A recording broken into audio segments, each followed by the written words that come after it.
Yes, reka twongere tubahe ikaze nshuti bakundwa bagwana media mwese dukomeje kubana mu makuru n'ibiganiro bikomeza kugenda bitambuka hano kuri Rwanda Media. Turagatse kugira tubahe makuru agiye atandukanye abarimo kuvugwa mu mikino. Tugiye kuba tugaruka kuri ekipe Yanyuma mukunda muri ekipe nyamukandagira mu kibuga kikasa imituto.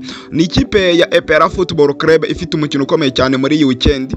Ni umukino gose ugomba kwihesha byanze bikunze igikombe cya shampiyona, nubwo bamwe babifata nkaho byarangiye, ariko uyu mukino wa Muhazi United ni umukino ukomeye cyane kubera ko bitewe na adversaire bagiye gukina nawe. Muhazi ibintu birakomeye cyane. Muhazi arimo gutegura ikipe ya Aprfc Football Club ku buryo bukomeye cyane. Muhazi iri mu gutegura mu buryo bukomeye cyane rero ikipe ya Aprfc Football Club. Turaza kuba tugaruka kuri byinshi urugendo rwabo hariya Ingoma uko rurabagwifashe. Turaza kuba tubabwira imyitozo ku munsi w'ejo uko yagenze muri rusange. Nimugoroba nibwo basoje imyitozo hari Ishorongi kugira ngo uyu munsi babone ubwerekeza hariya Ingoma. Bari buze kurarayo, bari buze gukorera imyitozo ya nimugoroba ari ku kibuga cya Ngoma kuri stade ya Ngoma. Ubwo rero turaza kuba tubigarukaho muri rusange turebera hamwe ikipe ya Aprfc Football Club urutonde ngaruka cyumweru urutonde ngaruka cyumweru rwa CAF. Ekipe ya Aprfc Football Club ikomeje kugenda iza mu myanya y'imbere y'amakipe muri Afrika arimo kwitwara neza mu 10 ya mbere. Ekipe ya Aprfc Football Club yaba yageze ku mwanya wa kangahe ndaza kuba mbikubwira muri kiganiro. Turaza kuba tuganira muri kiganiro ku bintu bikomeye cyane, ku bintu biremereye cyane gusa, kubera ko turaza kuba tunaganira kuri Rutahizamu Mushya, ku mukinyi Mushya ikipe ya Aprfc Football Club irimo gushaka kugura, irimo kumvikana. Ihanganiye n'ikipe ya Simba. Ihanganiye n'ikipe ya Simba n'umukinyi wari uri muri ekipe irimo gukina amatsinda. Turaza nabyo kuba tubigarukaho. Ese uwo mukinyi abarinde afite izihe karite, afite imyaka zingahe gusa n'umukinyi ukiri muto. Ese koko byashoboka ko ikipe ya Aprfc Football Club yamubona kuko na Simba irimo kumwifuza. Urumva uwo mukinyi Simba yakomanze nawe perega komanga, biroroshe kugira ngo Simba imutware Aprfc yamutwara. Ariyo mpamvu barahisemo ikintu cyo kuvuga ngo basinyisha abakinyi hakiri kare mbere yuko isoko ry'igura n'igurisha ritangira hano muri Afrika muri rusange no ku isi hose. Ubwo rero reka tubabwire ko turaza kuba tubigarukaho cyane, turebere hamwe uburyo ikipe ya Aprfc Football Club iraza kuba yitwara muri iyi weekend ikina na Muhazi United. Abafana bayo benshi cyane bamaze kugenda bagura amatike ndetse bikusanyiriza hamwe. Abagomba guturuka i Kigali, abagomba guturuka mu zindi ntara, gose bagomba kwerekera hariya Ingoma. Ibintu birakomeye cyane rero ikipe ya Aprfc Football Club igombe gose byanze bikunze aya manota iyacure hariya Ingoma, nubwo ari ibintu biri bube bitoroshe habe na gato. Ubwo rero nkwibutsa ko nimba turi kumwe muri kiganiro ukaba turakanda kuri iyo buto ya subscribe gose waba waracikanwe cyane, numwe mwiza ko wakanda kuri iyo buto ya subscribe kugira ngo dukomeze kubana mu makuru n'ibiganiro bikomeza kugenda bitambuka hano kuri Rwanda Media. Kanda subscribe, kande kunzogera, kanda like, unamanuke muri comment tuganire gose, noneho usharinge, kanda kuri sharing inshuti zawe n'abavandimwe n'abamenye ibyiza n'amakuru meza akomeza kugenda atambuka hano kuri Rwanda Media. Ubwo rero reka tukubwire ko niba uri umukunzi w'ikipe ya Aprfc Football Club, ukaba uri umukunzi wa nyamukandagira, ukaba utari muri groupe y'abakunzi b'ikipe ya Aprfc Football Club, waba waracikanwe cyane kuko igihe niki kugira ngo ujye mu muryango mugari w'abakunzi ndetse n'abafana b'ikipe ya Aprfc Football Club. n'umuryango mugari ubarizwa kuri WhatsApp. Twandikira kuri nimero iri hasi muri description ya 0787703436 maze tugushire muri groupe ya WhatsApp y'abakunzi b'ikipe ya Aprfc Football Club. Ubwo rero reka tukubwire ko gose ubungubu tugiye kuba twinjira mu makuru arimo kuvugwa muri iyi ekipe muri rusange. Gusa reka manze mabwire ko ku munsi w'ejo Rwanda Premier League yakomeje, ku munsi wo kwa kane yari yakomeje, aho ekipe ya Amagaju yaragiye yifatira Kiyovu arayunyuguza. Amagaju gose afata Kiyovu arayakubita arayikubita. Ubwo rero ubu ngubu Amagaju akaba yahise agira amanota 33 ngo Amagaju ari ku mwanya wa 14. Ubwo byumvikane ko Muhazi ari yahise ijya ku mwanya wa 15 kubera ko Muhazi ntago yakina umukino wayo kandi umukino wayo uri ku munsi w'ejo. Byumvikane ko Muhazi iramutse itsinze umukino w'ejo yahita isubira ku mwanya wa 14 iramutse itsinze ikipe ya Aprfc Football Club ku munsi w'ejo. Ubwo rero Muhazi ifite akazi gakomeye cyane kubera ko ikipe bari guhangana n'imwe. Muhazi iri guhangana n'ikipe imwe. Muhazi iri guhangana n'ikipe ubwo byumvikane yuko iri guhangana n'ikipe y'Amagaju. Izo za Musanze gose zamaze kwizera ko zizazamuka. Ubwo rero icyo statistique zivuga cyangwa se ikibi bari vuga biragaragaza ko Muhazi United ndetse n'Amagaju arizo zirimo kugenda zigwanira umwanya wo kutamanuka. Ubwo rero ni gutyo bimeze. Reka tugereze turebe ku munsi w'ejo ese Muhazi yo izaba yitwara ite. Gusa Amagaju tayari yamaze kuba yitsindira match yayo muri rusange. Ubwo rero ni match igomba kuzaba kuri uyu wa gatandatu isaa 9 hariya kuri stade ya Ngoma. Munyemere rero tunyure mu bihembo. Tugiye kunyura mu bihembo bya Rwanda Premier League. Ni bihembo bigomba gutangwa, ni ibihembo bigomba gutangwa rwose, ni ibihembo byateguwe na Rwanda Premier League. Ubwo rero tugiye kubinyuramo amakipe uko abakandida afitemo.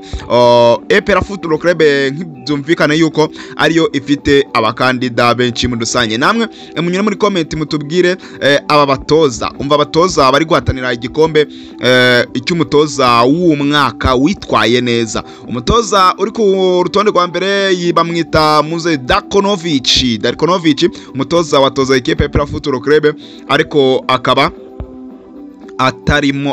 atarimo. Murebe uwo bita Robertinho nawe akaba ari kuri rutonde, nawe nta gitoza ikipe ya Rayon Sport, ndetse n'uwo bita Shabani w'ikipe ya AS Kigali, ndetse hariho n'uwo bita Gatera Musa w'ikipe ya Rutsiro Football Club, ndetse na Mashami Vincent nawe w'ikipe ya Police Football Club. Rero mbese muri abatoza uko ari batanu, nuwe mutoza ubona waba umutoza w'umwaka wa championa, umutoza mwiza w'umwaka wa saison muri Rwanda Premier League? Manuka muri comment mutubwire ese umutoza murebye kuri statistique, murebye ku mibare, nuwe mutoza mwiza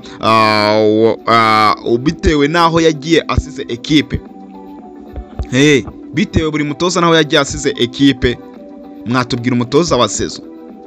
Gatera Musa aracyatoza, Shamara aracyatoza, Shabani nawe nuko, Robertinho na Dariko bamaze kuba bava mu makipe ya muri rusange. Tuvuye ku bihembo by'abatoza, reka tujye ku bihembo rwose by'umukinyi w'umwaka. Yego, by'umukinyi w'umwaka. Tujye ku bihembo by'umukinyi w'umwaka. Namwe mumbwire uwo muri butore. Abakinyi bo ni benshi ariko reka mbanyuremo abo muri ekipe ya Aprfc Football Club, wenda naho muri Rayon Sport bake ndaza kuba babahereza gake. Reka mbabwire ibihembo by'umukinyi w'umwaka maze mumbwire tuze tujya ku bihembo by'umuzamu w'umwaka. Urabona ko umukinyi wa saison harimo uwo bita Faringanye, hakabamo Keve, hakabamo Ruboneka w'ikipe ya Aprfc Football Club, hakabamo uwo bita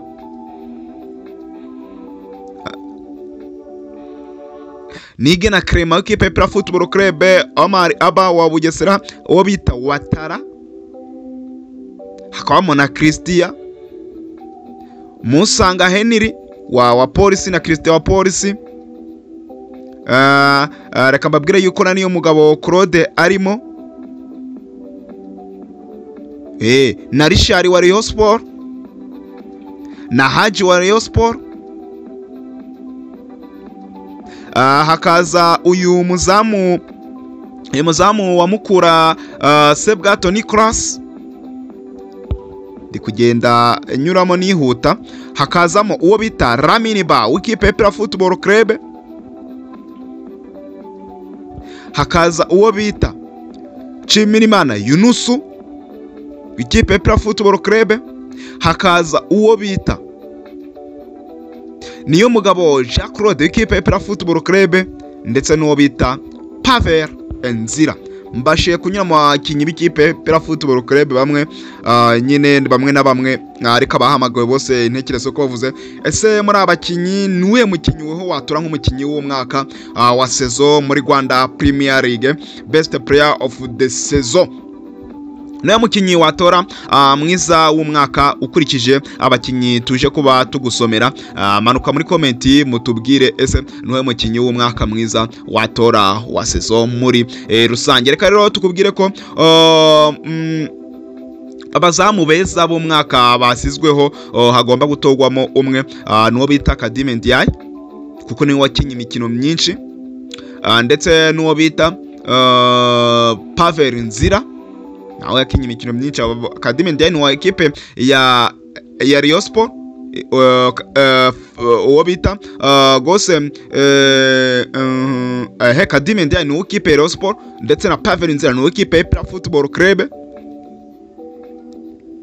ni ikipe ya Aprfc Football Club. Ariko nabwiye yuko na Mugisha Gilbert barafinda ari mu bakinyi bari gutorerwa mu guhatanira ibihembo by'umukinyi mwiza w'umwaka. Na Mugisha Gilbert arimo, na Mugisha Gilbert arimo cyane gose, na Mugisha Gilbert arimo barafinda, barafinda nawe arimo. Ubwo rero abazamu ni Kadime Ndiaye wa Rayon Sport, ndetse na Pavel Nzira w'ikipe ya Aprfc Football Club, ndetse n'uwo bita Sebwato Nicolas wa Mukura Victory Sport, ndetse na Mawe na Yogad w'ikipe ya Gorilla Football Club. Ese muri abazamu nuhe muzamu ubona wabaye umuzamu mwiza wa saison?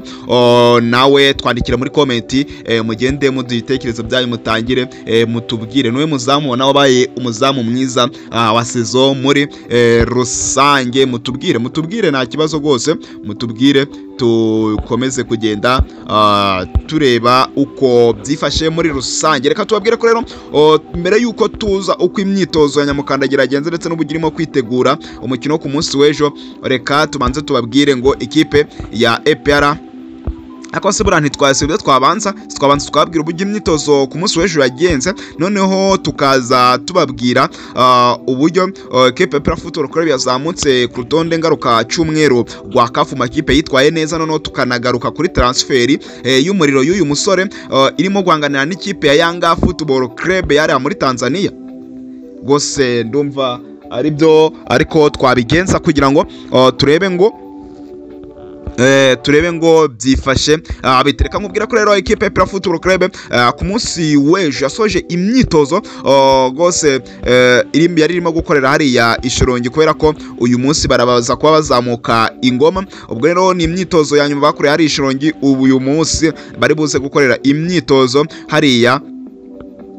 Uyu munsi bari uze kwa bakorera imyitozo gose hariya kuri stade ya Ngoma. Ndabona ruboneka ameze neza n'uwo bita Niyomugabo Claude gose bameze neza, uravuga ati amanota 3 byanze bikunze tugomba kuyakura ingoma. Umutoza Ndori yavuze ati ngomba nanjye aka kantu kagomba kuzandikwa muri CV yanjye yuko natwaye igikombe cya Rwanda Premier League ndi muri equipe ya Aprfc Football Club. Niwe mutoza byakwandikaho kuko Dariko yamaze kugenda. Ndori aje gutoza imikino 3 ayitoje agatwara igikombe, urumva yuko yaba ari CV yabigiye mu mateka, yaba ari CV yaba ari nziza cyane. Ubona yuko uwo bita Richmond Ramputi yagarutse, noneho ari gukora imyitozo hamwe n'abandi, ntago akiri gukora wenyine, nawe yagarutse muri group arimo gukora hamwe n'abandi. Ubona yuko ibintu bimeze neza cyane. Uwo bita Sheikh Jibril Watara arita yaravuga ati byanze bikunze kute bongre maigre, byanze bikunze gose ngomba kuba natsinda ibindi bitego kugira ngo ndebe uko nakotsa igitutu kuri top scorer Omar Aba ufite ibitego 14. Wo bita Watara gose ashaka kuba nawe yakomeza kuzamuka, kubera yuko umukinyi ari mu bakinyi bari guhatana ibihembo byiza by'umukinyi w'umwaka, ariko agomba no kuza kuba arimo gushaka uburyo yakuzuza umubare w'ibitego byinshi, kubera yuko magingo yafite ibitego 11 muri rusange.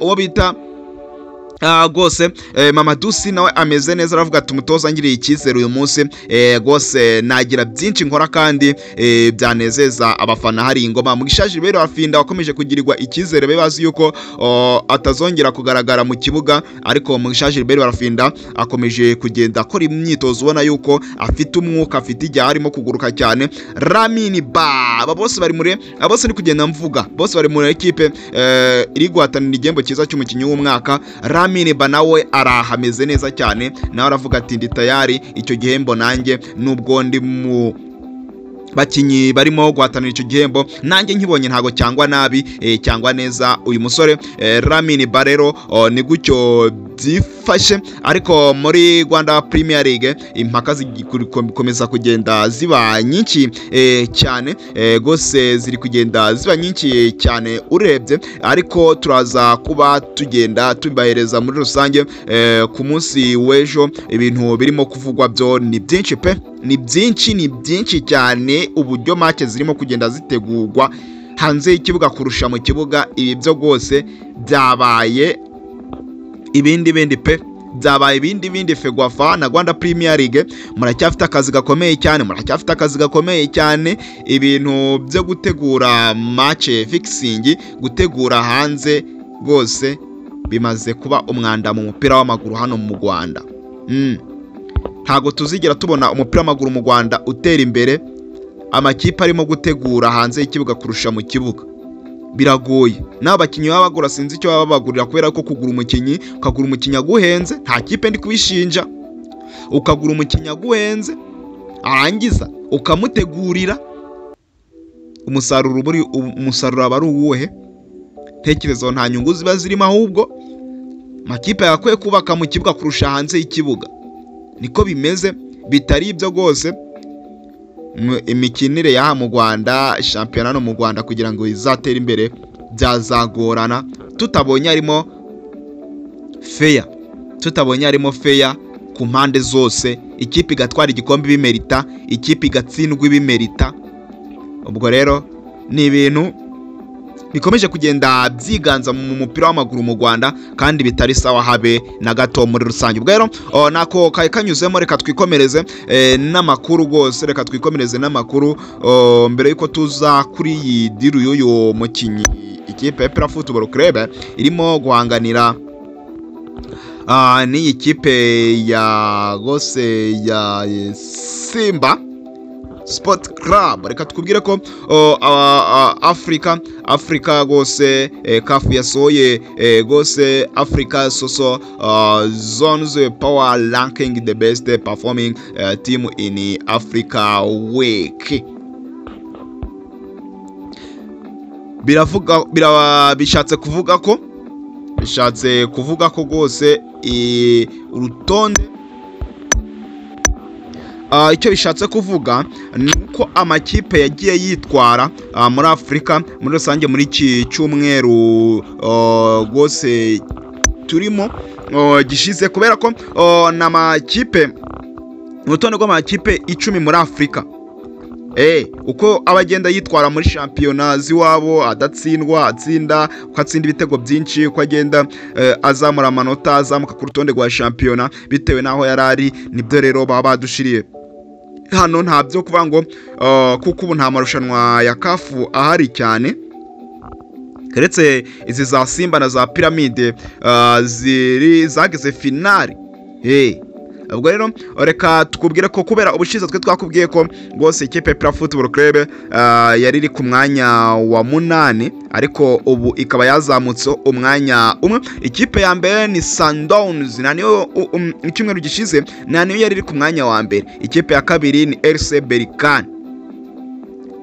iyi nayo yazamutseho umwanya umwe yazamutseho umwanya umwe kubera ko ikipe ya Berkane ni nayo ni ikipe ikomeye cyane noneho ikipe ya gatatu ni Esperance de Tunis nayo yazamutseho umwanya umwe ikipe ya kane ni ikipe ya Ahli nayo yazamutseho umwanya umwe ikipe ya gatanu ni ikipe ya Simba Sport Club yo muri Tanzania yamanutseho imyanya 3 ikipe ya gatandatu ni ikipe ya Young Africans yazamutseho umwanya umwe kuko ubushize nayo yari ku mwanya wa 7. Ikipe ya Aprfc Football Club iri ku mwanya wa 7, yazamutseho umwanya umwe kuko yari ku mwanya wa 8. Hamanutse ikipe ya Power Dynamos yamanutseho imyanya 2 kuko niyo yari iri ku mwanya wa 6. Noneho ikipe ya Vipers yari ku mwanya wa 10, noneho yageze ku mwanya wa 9. Vipers yo muri Uganda, ya kipe irimo uwo bita Arani Okere. Ikipe ya Aprfc Football Club nawe irimo kugenda ishaka hasi hejuru. Noneho ikipe ya 10 ni ikipe ya Pyramid yo mu Misiri, nayo nyine ku mwaka ushize yari itari kuri rutonde, ariko ubu ngubu ikaba yahageze muri rusange. Ubwo rero ni gutyo imeze ikipe ya Aprfc Football Club yo. Uko ikipe ya Aprfc Football Club yo yamaze kuba izamuka umwanya umwe, byumvikana ko iramutse itwaye igikombe mwaramuka muyibonye nko ku mwanya wa 6 mu cyumweru gitaha. Muri rusange bitewe nuko Young Africans no yabirimo kwitwara hariya iwabo, ndetse n'amakipe yandi ari imbere bitewe nuko yaba arimo kugenda yitwara. Ubwo rero ni gutyo bimeze cyane, ni gutyo bimeze.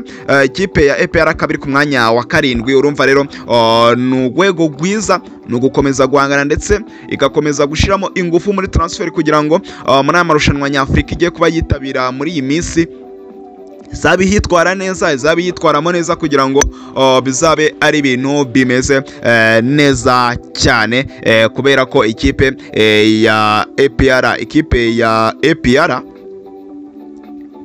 APR Football Club intego zayo ni ukuba yagera mu matsinda ya CAF Champions League niramuka ari ryo yorashonwa yitabiriye, cyangwa se CAF Confederation. Ubwo rero ni gutyo bimeze. Reka munyemerere twigire ku butumwa uwo bita Ishimwe Pierre Mario yashize hanze, umuzamu w'ikipe ya Aprfc Football Club. Munyemerere turebe ubutumwa yashize hanze mbere yuko tuza muri iyi transfer, munyemerere mbere yuko tuza kuri uyu mukinyi mbere yuko tumuza, reka tumanze tujye kuri ubu butumwa bw'uyu musore Ishimwe Pierre Mario, umuzamu wamaze kuba abona umwanya muri ekipe ya APR Football Club. Gose yagize ati, buri isomo utariga mu buzima ntukibwire ko ritabaho. Munyemerere mwumva ubutumwa neza, turaza kuba tubihuza neza, muraza kuba mwumva icyo ashaka kuvuga ndetse n'icyo ashaka kugaragaza muri rusange. Yagize ati, Ishimwe Pierre Mario, buri isomo utariga mu buzima ntukibwire ko ritabaho, ahubwo ni uko igihe cyo kurikorera ikizamini kiba kitaragera, kuko ubuzima nibwo bwonyine bukwigisha nta gitabo, kandi bukagukosora nta karamu. Nubona rero watangiye gusindagizwa aho wigenzaga, uzamenye ko ishuri warigezemo tayari. Zirikana ko ibyo ufite birusha agaciro ibyo wifuza, ndetse wibuke ko ibyo usigaranye birusha agaciro ibyo watakaje, kuko iyo ibyo wifuza bitabonetse ubeshwaho n'ibyo wahawe. Umve neza ubutumwa. Nahishuriwe ko Imana ihindura izina ariko ntihindure isura kugira ngo abazakubona bazakumenye, ariko banamenye Imana yakugiriye neza. Ubutumwa Ishimwe Pierre Mario yashize hanze nibyerekeranye nuko hari umwaka amaze ari mu buribwe. hari umwaka amaze ari mu buribwe. Ishimwe Pierre yari umuzamu wa mbere, Pavel Nziraje Ishimwe Pierre yahise atakaza umwanya. Ishimwe Pierre akomeza kugenda akora cyane, arakora ntiyacika intege. Ubu rero uyu musore akaba ari umuzamu ngenderwaho muri ekipe ya Aprfc Club, akaba ariwe muzamu ubu urimo kugenda afatira iyi ekipe kubera kugenda akora cyane, agenda nitwara neza, niyo mpamvu rero yateretse ubutumwa hanze. Ubwo rero Ishimwe Pierre nakomeza gukora cyane, ubutumwa yakomeje kugenda abigaragaza ko rwose hageze n'igihe atekereza kuva muri iyi kipe ya Aprfc Club, ariko ubu ngubu akaba ariho yishimye muri rusange, akaba ameze neza uyu Ishimwe Pierre Mario. Ubwo rero dukomeze kumwifuriza gukomeza kugira intsinzi, komeza kugira intsinzi kubera ko uyu musore yaciye mu bihe bikomeye cyane, ariko ubu ngubu rwose akaba arimo kugenda yitwara neza muri rusange. Reka rero munyemerere twigire kuri transfer news, kuri uyu Rutahizamu rwose, kuri transfer tugomba kuba tubagezaho muri uyu mwanya. Rutahizamu ukomeye mudakina, Rutahizamu ukomeye ukiri muto, nk'uko mubona ku mafoto nubwo atarimo kugaragara neza cyane. Yavutse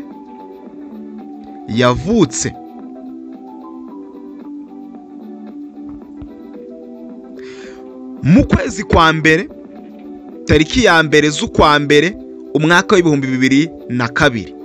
uyu musore akaba afite imyaka igera kuri 23. akaba yaravukiye mu gihugu cya Cote d'Ivoire, akaba akina nka second striker, akaba akina nyine inyuma y'umwataka. ashobora gukina uyu musore,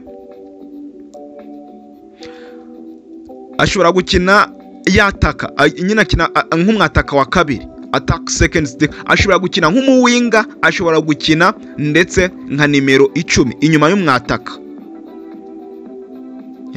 Ni gutyo bimeze, nta makipe yabunzemo kubera ko murumva ntago ari mukuru cyane.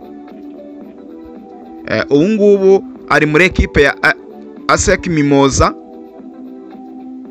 yayigezemo mu tariki ya 2 z'ukwa mbere 2025.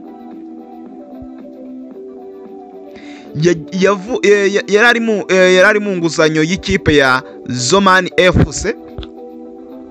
uyu mukinnyi rero akaba yakinnye n'amarushanwa ya CAF Confederation Cup, akaba rwose yarakinyemo imikino igera kuri 2, akaba yakinyemo imikino igera kuri 4, akaba yatsinzemo ibitego 2. rero murumva neza yakinyemo iminota 143. urumva yuko uyu musore ukiri muto rwose ikipe ya Aprfc Club irimo kugenda yifuza, ariko nta makipe menshi yaciyemo, kuko uyu musore urabona ko nta makipe menshi yanyuzemo. nta makipe ubona ko ari abiri yagiye anyuramo, ni Zomani FC ndetse na ASEC Mimoza yagiyemo ari inguzanyo rwose, Roland transfer yagiyemo ari inguzanyo, na muri Zomani FC yagiyemo ari inguzanyo. ubwo rero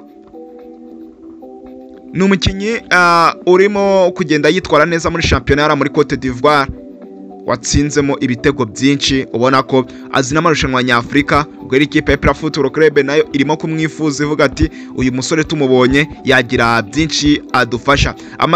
amazina ye mumbabarire ntago ninamabwiye amazina ye, nirukankiye mu byo kubabwira profile ye, ariko ntago nigeze mbabwira amazina y'uyu musore. yitwa Celestin Ikuwa,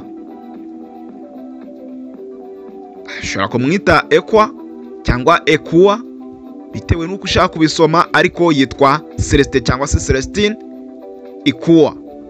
ni umusore rero ukina muri ASEC Mimoza, akaba ari inguzanyo muri no ekipe, ariko akaba ari kwifuzwa n'iyi kipe ya Aprfc Club, ndetse akaba ari no kwifuzwa n'ikipe ya Simba, ya Simba Sport Club yariya mu gihugu cya Tanzania muri rusange. Ngayo nguko rero nayo makuru irimo kuvugwa muri equipe ya Aprfc Football Club. Turaza kubareza update uburyo ikipe ya APR irimo kwerekeza hariya Ingoma. Mugomba kumenya ibiri kubera Ingoma gatanu ku kandi mugure etike mukanza akanyenyeri 939 nibyo ntabwo nibeshe, reka ndebe neza ntaba nibeshe, ariko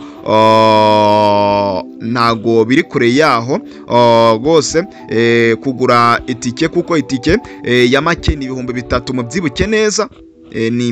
Itike ya make ni amafaranga agera ku 3,000 kujya kureba uyu mukino w'ikipe ya Mazi ndetse n'ikipe ya APR Football Club. Itike ya make ni 3,000 na akanyenyeri 939 urwego ugura itike yawe. Itike ya make ni 3,000, atwikire ni 5,000, VIP ni 10,000, VVIP ni 20,000. Ubundi ukajya kwirebera umupira mwiza. Ushobora n'umukino ushobora guha ekipe imwe igikombe, n'umukino ushobora kwaka ekipe imwe igikombe, n'umukino ushobora kumanura ekipe imwe mu cyiciro cya kabiri, n'umukino ushobora kuguma amahirwe yo kuguma mu cyiciro cya kabiri ikipe imwe.